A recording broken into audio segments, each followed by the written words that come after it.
सबसे बड़ी खबर यह है कि बिहार में इस बार बम्पर वोटिंग हुई है। बिहार ने रिकॉर्ड बना दिया। इस वोटिंग से इतना तो स्पष्ट हो गया है कि ये एक साइलेंट चुनाव नहीं है। लोग इन चुनाव को लेकर उत्साहित दिखे हैं और बहुत हद तक संभव है कि या तो आम लोग नीतीश कुमार की मौजूदा सरकार को बरकरार रखने के लिए बड़ी संख्या में मतदान केंद्रों पर पहुंचे या उन्होंने सरकार बदलने के लिए इस बार बम्पर वोटिंग की है। इसकी गुंजाइश बहुत कम है कि लोगों में किसी तरह की कोई कंफ्यूजन रही हो। आज शाम 7:30 बजे तक बिहार की 121 विधानसभा सीटों पर सोचिए 64.46%। पिछली बार वोटिंग 55% के आसपास थी। 64.46% मतदान हुआ है, यानी लगभग 65%। ये मतदान प्रतिशत पिछली बार से लगभग 8.7% ज्यादा है। बड़ी बात यह है कि कुछ मतदान केंद्रों पर अब भी वोटिंग समाप्त नहीं हुई है और इन मतदान केंद्रों पर बड़ी संख्या में लोग वोट डालने के लिए खड़े हुए हैं। चुनाव आयोग ने पहले चरण के मतदान को ऐतिहासिक बताया है और ये कहा है कि इससे पहले इन 121 सीटों पर कभी भी इतना मतदान हुआ ही नहीं था। पिछले चुनाव में इन 121 सीटों पर 55.8 यानी लगभग 56% वोटिंग हुई थी, लेकिन इस बार यह आंकड़ा लगभग 65% पर पहुंच गया है। अब सब अटकलें लगाने में जुट गए हैं इस पर। अब भी ये अंतिम आंकड़े नहीं है। सबसे बड़ी बात यह है कि इन 121 सीटों में से 102 सीटों पर वोटिंग प्रतिशत पिछली बार से बढ़ा है। इनमें भी 28 सीटें ऐसी रही हैं जहां पिछले चुनाव के मुकाबले 8% ज्यादा मतदान हुआ है। इनमें कल्याणपुर, मोहिउद्दीन नगर, पारू, बनियापुर, बेगूसराय जैसी सीटें प्रमुख है। इसके अलावा पिछले चुनाव में एनडीए जिन 59 सीटों पर जीता था, उनमें 14 सीटों पर पिछली बार के मुकाबले 8% से ज्यादा मतदान हुआ है, जबकि 24 सीटें ऐसी हैं जिन पर 4 से 8% ज्यादा वोटिंग हुई है। दूसरी तरफ महागठबंधन के नजरिए से देखिए, जिन 61 सीटों पर चुनाव जीता था, उनमें भी 14 सीटों पर 8% से ज्यादा है और 24 सीटों पर 4 से 8% पिछली बार से ज्यादा वोटिंग हुई है। यहां आपको यह भी देखना चाहिए कि जिन 5 सीटों पर पूरे बिहार में सबसे ज्यादा मतदान हुआ, वहां का वोटिंग पैटर्न क्या कहता है। जैसे मीनापुर सीट, जिस पर पूरे बिहार में सबसे ज्यादा 73.3% 73.3% वोट डाले गए और ये मतदान आप सोचिए एवरेज से कितना ऊपर है। 65 के आसपास एवरेज है, उससे भी लगभग 8% आगे 73.3% वोट डाले गए और ये मतदान प्रतिशत पिछली बार से 8% ज्यादा है। 2020 में यहां आरजेडी की जीत मिली थी। इसके बाद कल्याणपुर सीट पर 71.6% मतदान हुआ, जो पिछली बार से 13.7% ज्यादा है। यहां पहले जेडीयू को जीत मिली थी। इसी तरह पारू सीट पर देखिए 71.1% 71% वोटिंग हुई है, जो पिछली बार से 11% ज्यादा है 10.9%। और पहले यहां बीजेपी जीती थी। इसके बाद सराय रंजन सीट पर 70.2% मतदान हुआ। यहां पहले के मुकाबले 9.3% ज्यादा वोटिंग हुई और पहले यहां जेडीयू की जीत हुई थी। और 5वें नंबर पर है समस्तीपुर सीट पर सबसे ज्यादा 69.9% मतदान हुआ है, लगभग 70%, जो पिछली बार से लगभग 10.5% ज्यादा है। और यहां पहले आरजेडी को जीत मिली थी। सोचिए, जिन 5 विधानसभा सीटों पर सबसे ज्यादा वोटिंग हुई है, उनमें 3 सीटें तो वो हैं जिन पर पहले एनडीए जीता था और बाकी 2 सीटों पर आरजेडी को जीत मिली। इस तरह जिन सीटों पर इस बार सबसे कम मतदान हुआ है, वो भी जरा देखते हैं। दीघा, कुम्हरार, बांकीपुर, आरा, अज्ञाव सीट, इन सब पर कम वोटिंग हुई है पिछली बार के मुकाबले। और पिछली बार कम मतदान वाली इन 5 सीटों में 4 सीटों पर एनडीए, 1 सीट पर महागठबंधन को जीत मिली थी। अब उन सीटों को भी देखिए जिन पर सबकी निगाहें हैं। इनमें पहली सीट है राघोपुर, जहां महागठबंधन के मुख्यमंत्री के उम्मीदवार तेजस्वी यादव चुनाव लड़ रहे हैं। इस सीट पर 64.01% मतदान हुआ है, जो पिछले चुनाव से 6% ज्यादा है। दूसरी सीट महुआ की, जहां तेज प्रताप यादव चुनाव लड़ रहे हैं। इस सीट पर 54.9% मतदान हुआ है, जो पिछली बार से लगभग 5% कम है। यानी तेजस्वी यादव की सीट पर जितना मतदान बढ़ा, लगभग उतना ही मतदान सोचिए तेज प्रताप यादव की सीट पर कम हुआ। और इस बार तो दोनों भाइयों ने एक दूसरे के खिलाफ अपनी पार्टी के उम्मीदवार भी उतारे हैं।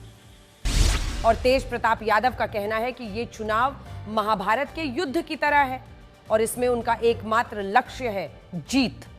कि हमारे पिता ने खुद कहा है कि अगर हमको प्रधानमंत्री बनने का मौका मिलेगा तो क्यों गवाएगा, तो मुख्यमंत्री बनने का मौका मिलेगा तो क्यों कोई गवाएगा। तो फिलहाल अभी क्या बनना ना बनना वो 14 तारीख को तय हो जाएगा कि कौन क्या बनेगा। और हम इतना लोभी नहीं है कि हमको कुर्सी पे बैठना है। आज तेज प्रताप यादव अपने विधानसभा क्षेत्र के अलग अलग मतदान केंद्रों पर भी पहुंचे और उन्होंने विश्वास जताया कि बिहार की जनता इस बार उनके साथ खड़ी है। और यही दावा मैथिली ठाकुर ने भी किया, जो दरभंगा की अलीनगर सीट से चुनाव लड़ रही हैं। आज इस सीट पर 58.1% मतदान हुआ है, जो पिछले चुनाव से 0.7% ज्यादा है। पिछले चुनाव में इस सीट पर मुकेश सहनी की वीआईपी पार्टी को जीत मिली थी, लेकिन अब यहां से मैथिली ठाकुर के खिलाफ आरजेडी के विनोद मिश्रा मैदान में हैं और आरजेडी ने उनकी मदद से अगड़ी जाति के वोटरों को साधने की कोशिश की। लेकिन मैथिली ठाकुर को पूरा भरोसा है कि अलीनगर की जनता उन पर अपना भरोसा जताएगी। वोटर्स तो बिल्कुल आशीर्वाद दे रहे हैं और मुझे तो जीत अभी से महसूस हो रहा है कि जिस तरीके से लोग प्यार करे, आशीर्वाद दे रहे हैं, जहाँ से गुजर रही हूँ, अच्छा लग रहा है। चुनावी अग्नि परीक्षा से पहले मैथिली ठाकुर ने अलीनगर के काशी विश्वनाथ मंदिर में पूजा अर्चना की और अपने इलाके के मतदान केंद्रों का भी जायजा किया।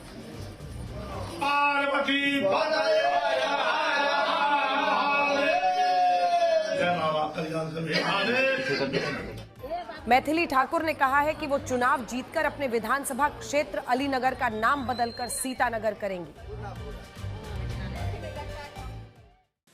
लेकिन दूसरी तरफ खेसारी लाल यादव वो बार बार राम मंदिर का मुद्दा उठा रहे हैं और ये पूछ रहे हैं कि क्या मंदिर से युवाओं को रोजगार मिल सकता है। आरजेडी ने खेसारी लाल यादव को छपरा से चुनावी मैदान में उतारा है और आज इस सीट पर भी 56.32% मतदान हुआ। पिछली बार के मुकाबले लगभग 5.5% ज्यादा है। बड़ी बात यह है कि पिछले 3 चुनावों से छपरा सीट पर बीजेपी लगातार जीत रही है और इस सीट को उसका गढ़ माना जाता है। लेकिन आरजेडी को उम्मीद है कि खेसारी लाल यादव इस पर छपरा में बीजेपी को हरा सकते हैं। और आज भी खेसारी लाल यादव सुबह से ही काफी सक्रिय दिखे और उन्होंने अपने विधानसभा क्षेत्र के मतदान केंद्रों का जायजा लिया। मतदान के वक्त खेसारी लाल यादव ने एक बार फिर से राम मंदिर का मुद्दा उठाया और ये कहा कि क्या राम मंदिर में पढ़कर वो मास्टर और प्रोफेसर बन सकते हैं। राम मंदिर में पढ़ के मैं क्या मास्टर बन जाऊंगा? राम मंदिर पढ़ के क्या मैं प्रोफेसर बन जाऊंगा कि मैं अफसर बन जाऊंगा? नहीं, वो आस्था है, वो अलग विषय है। खेसारी लाल यादव लगातार राम मंदिर का मुद्दा उठा रहे हैं और इस पर बीजेपी से रोजगार को लेकर सवाल पूछ रहे हैं।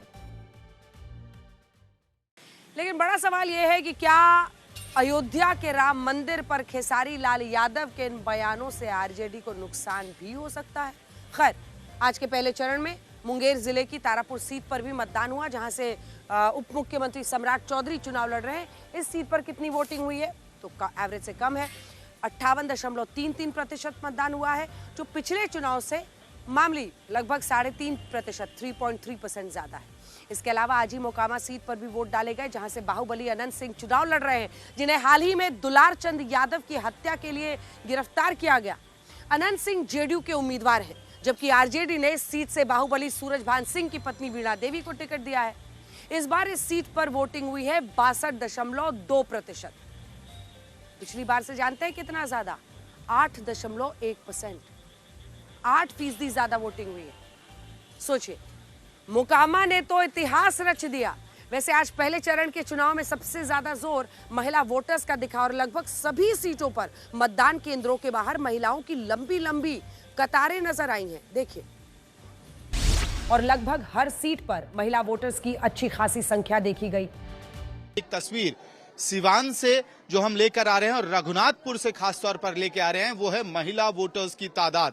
बड़ी संख्या पे आपको पोलिंग स्टेशन में इस वक्त महिला वोटर्स दिखाई देंगे। सबसे दिलचस्प ये है कि जिस महिला वोटर की चर्चा लगातार बिहार में होती है, वो महिला वोटर यहां पर पुरुष मतदाताओं से ज्यादा उत्साह दिखाते हुए लोकतंत्र में अपनी भागीदारी सुनिश्चित करने के लिए यहां कतार लगा करके खड़ी हैं। आप मेरे पीछे देख सकते हैं कि काफी लंबी लाइनें लगी हुई हैं और एक नहीं 3-3 लाइनें लगी हुई है।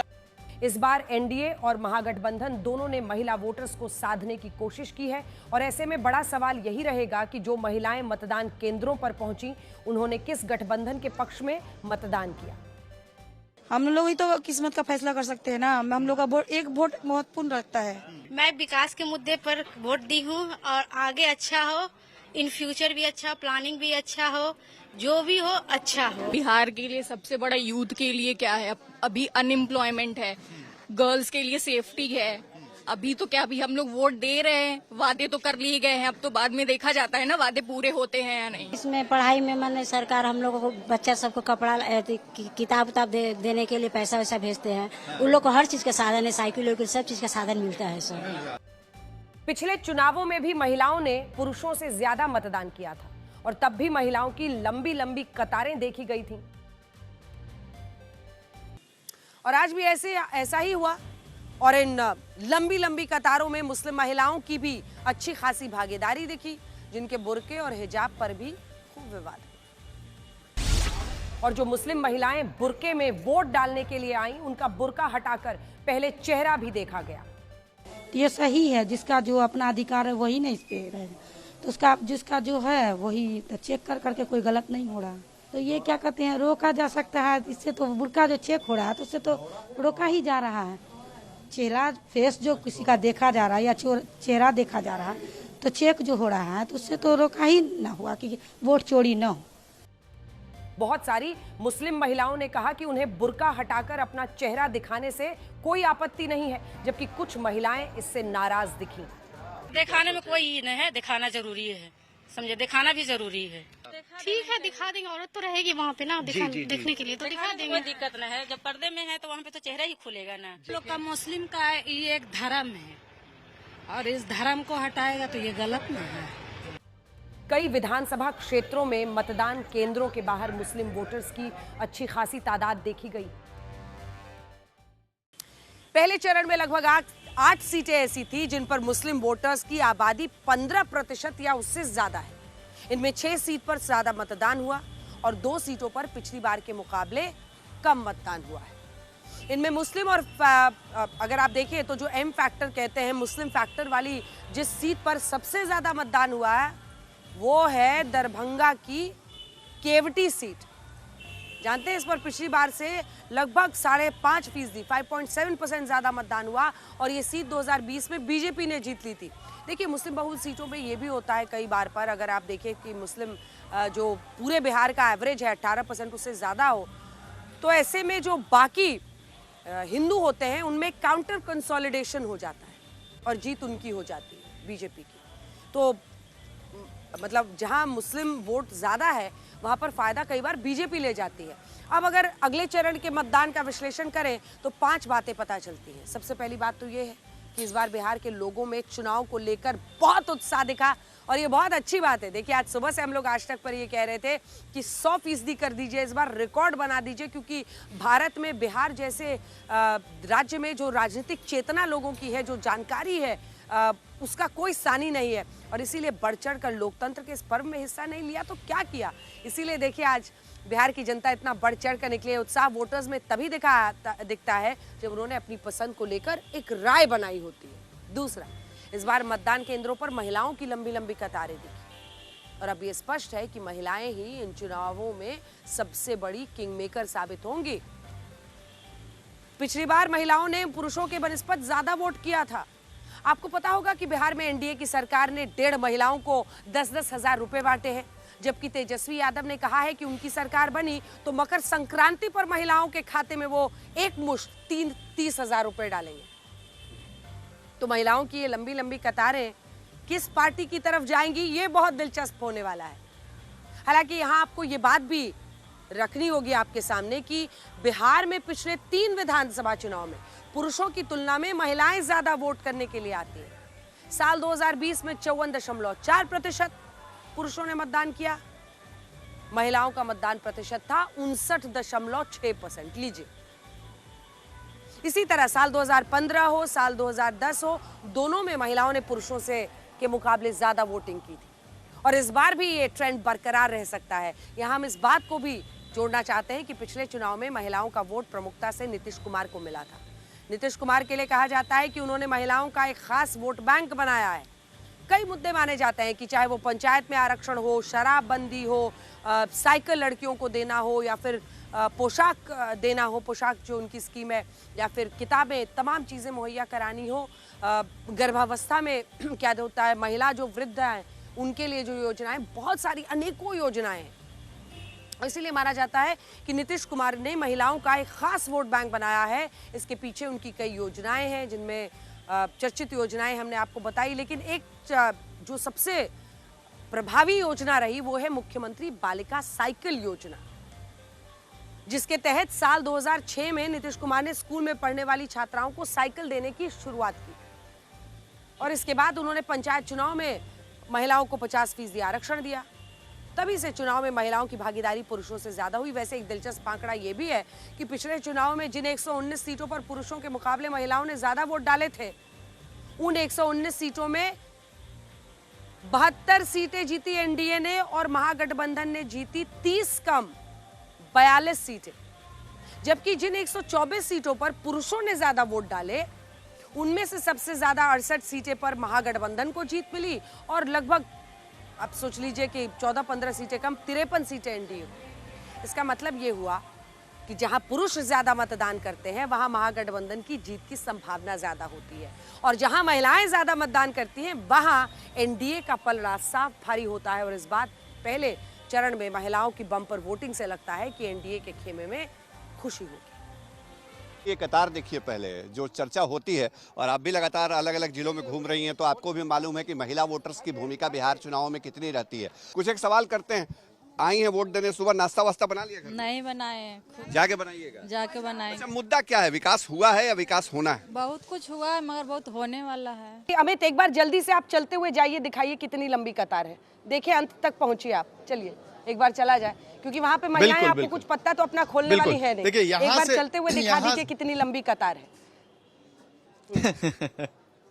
जी, यहाँ से कतार शुरू होती है रघुनाथपुर का प्रतापपुर गांव, जो मोहम्मद शहाबुद्दीन का भी गांव था। आप देखिए कतार में लंबा, सबके हाथ में वोटर आईडी। मैं ये भी बता दूं, दो तरह के आईडी कार्ड्स भी लेके आए हैं कि कहीं कोई दिक्कत नहीं हो। आधार कार्ड भी है, वोटर आईडी भी है सबके हाथ में, और ये कतार आगे चलती जाएगी। मदन जी हमारे साथ ये तस्वीरें आपको दिखा रहे हैं, और दूसरी तरफ भी जो लाइन है वहां 2 लाइनें लगी हुई हैं महिलाओं की। अम्मा वोट डालने की पूरी तैयारी से आए हैं?